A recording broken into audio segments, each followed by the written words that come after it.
Hi there, everybody. I hope you're having a good day wherever you happen to be. Um, for me, right now, it's not quite the middle of August, so I don't know whether it's going to be there, for you. But I'm going to guess that for many of you, at least those of you who are in the United States, you're either getting ready to go back to school, or your children are getting ready to go back to school, or they may already be in school. Some of you may be going back to school as either teachers or students. If you live someplace outside of the United States, you'll have a different school schedule, I guess. But I was thinking that because of the shift from the relatively lazy days of summer, at least according to the song, that is, sometimes you have to because of the heat, but that's a totally different story.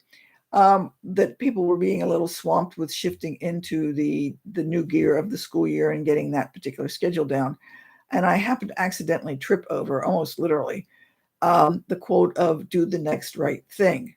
Now, some of you may recognize that and say that seems dimly familiar. Where I've seen it before or heard of it before is that it's a song that Anna sang in the movie Frozen. So if you are of a certain age, either you watched it and sang the song because you were watching it, or maybe your children were doing it. So you could see or listen to that song go over and over and over in your head again, most likely, if you've got, again, children of the right age, or who were at the age who watched that movie, which is basically what I'm saying anyway. But it also has another connection with Alcoholics Anonymous, believe it or not.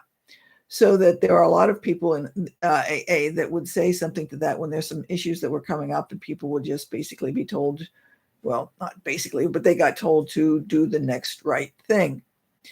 So it's got those two connections, but there's a older connection that goes back to psychologist or psychiatrist rather, Carl Jung, from the early part of the last century. He wrote a letter to some friends, and basically what he was saying was that as we live through our lives, in many cases, all we can do is keep taking a step forward, doing the next right thing.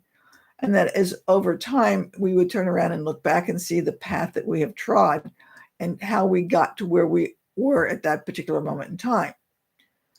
So I think that the three connections, and there may be more, I'm not sure about it. I didn't need to do that much research on it. And there probably is somebody that's also said something about it. But the idea is that we just keep moving forward and doing the next thing, and that sooner or later we'll make some progress. It does help, I think, to turn around and see how far back how far you've come. Because I think, again, a lot of us have this tendency to just look at the road. I don't know why I can't talk to gay. We have a tendency to take a look at the road ahead and think in terms of how far we have to go. And we very rarely turn around and look and see how far we've come and the obstacles we've overcome. So just before I was doing this, I saw a really short clip of Anna singing the song in the movie, in which the first part of it is she gets up and she walks over a little downtrodden, you could say, and she climbs some cliffs. Now, that's going to be out of the question for most of us because we're not that agile anymore. At least I definitely am not. But I think if you look at it from this perspective that we have these cliffs to climb, and we manage to do a lot of different things, hoops to jump through, so to speak, and we don't take a look at what we've done and where we've gone through. And so I think that just doing the next best step also means to turn around and see where you've come from. Also, I think the next right step is something good when we run into those moments in which we feel so totally, completely, utterly overwhelmed that we have no idea what to do.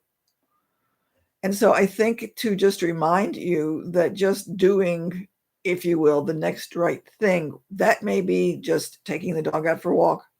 That may be folding the laundry. That may be getting the sink full of getting rid of the dishes that are in the sink. It's just going to be doing something that needs to be done and the next thing that needs to be done. And sooner or later, things get done. Because if you think in terms of, gee, you've got to clean the whole house, or you've got, if you're in school, you've got an assignment that you've got to do and it just seems so large, or any other task you've got a report to write for work and it just seems like it's just humongous. Take one step and just do the next right thing, whatever that may be.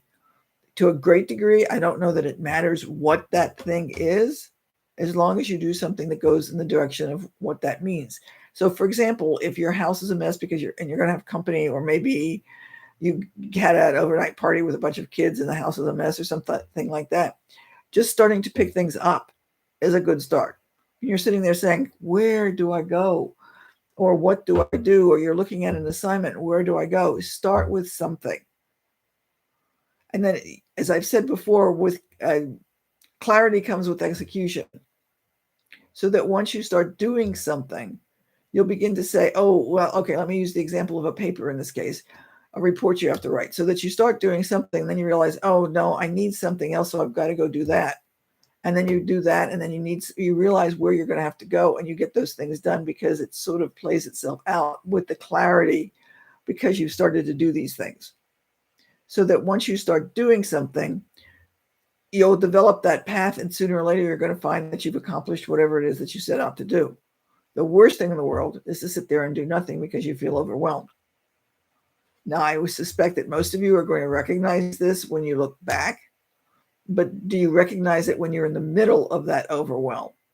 And so that, I think, is the key, is because you get so overwhelmed that you don't stop to recognize the fact that all I need to do is something. I need to move forward. Let me put one foot in front of the other and let me go. Yeah, interestingly enough, and maybe it has something to do with why I picked that particular quote. Somebody I know, a neighbor, ended up having some kind of a mini stroke, and he's now in the hospital trying to recover. He's having difficulty with his left side. He's literally having to learn to take the next step so that he can get back on his progress to rehab, so he can get back to where he used to be. So even in something like that, it's when he's looking forward, if all of that, I can't move my left hand the way I used to. I'm here in the middle of a hospital bed. What do I do? You've got to just take the next step that comes with physical therapy.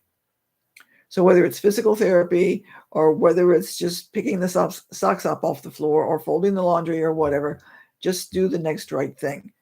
And at some point in time, just recognize the fact that you've gotten done what you needed to get done. I hope this was helpful. Maybe you've got somebody who might need to hear it because they're totally overwhelmed and have no idea where to start. Perhaps maybe you know somebody who's in the hospital or some such thing like that, or just got out of the hospital. It might help.